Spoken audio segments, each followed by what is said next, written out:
જે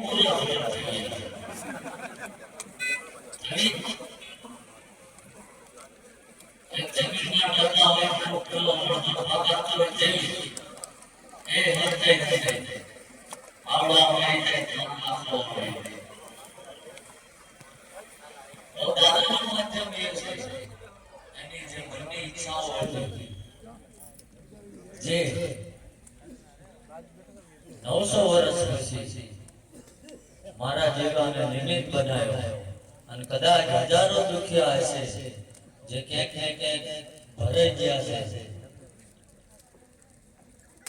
ગેરમાર્ગે લઈ જવામાં આવ્યા છે, ખોટા પૈસા પડાવવામાં આવ્યા છે. અને આ બધું એને સહન નહીં થયું હોય ત્યારે એને 900 વર્ષ પછી પાછો લેવો પડ્યો છે. સમજાય? કારણ કે કવિ કાકબાપુ ઝવેરચંદ મેઘાણી જેવા લખીને ગયા છે કે પાળીઓ એવું બોલે છે મારે ઠાકોરજી નથી થવું, હું નથી કહેતો. આ ઝવેરચંદ મેઘાણી જેવા કવિ આપણને કહી ગયા છે કે ઠાકોરજી નથી થવું. અને જો ઠાકોરજીની હું આની સંતુલન નથી કરતો